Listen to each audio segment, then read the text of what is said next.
Nous voici donc entre Saint-Malo et Dinard sur l'estuaire de la Rance.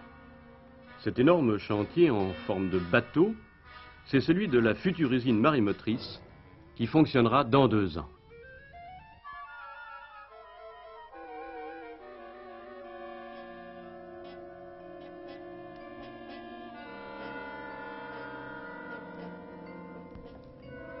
L'usine de la Rance sera la première au monde à fabriquer du courant électrique en utilisant l'énergie des marées.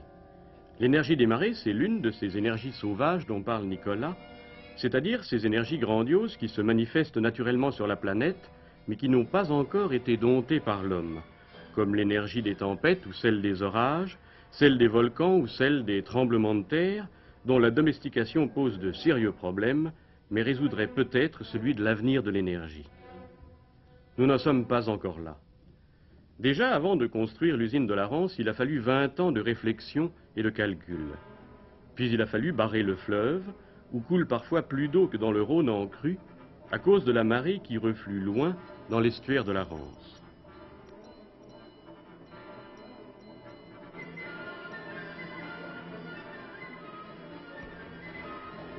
L'usine de la Rance fournira 500 000 kW d'électricité, c'est-à-dire autant qu'une grande centrale thermique.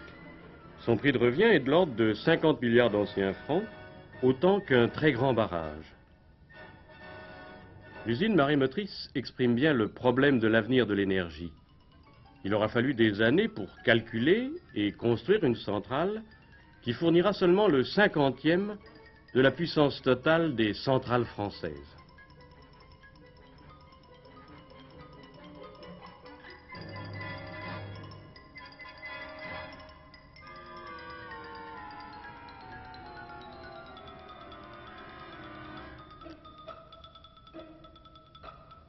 Au centre de cet impressionnant chantier, on construit actuellement la digue qui barrera le fleuve sur 750 mètres.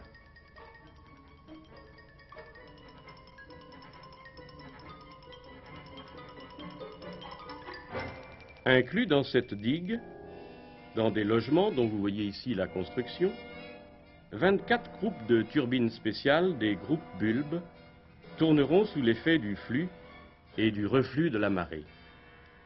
Voici la maquette de ce que sera dans 2 ans l'usine de la Rance.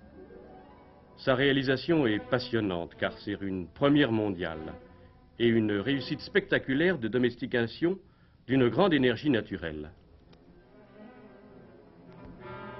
Mais pour que l'énergie marémotrice devienne une source nouvelle, riche de possibilités pour l'avenir, il faudrait multiplier par 10 les usines de ce type, c'est-à-dire des chantiers aussi gigantesques que celui-ci.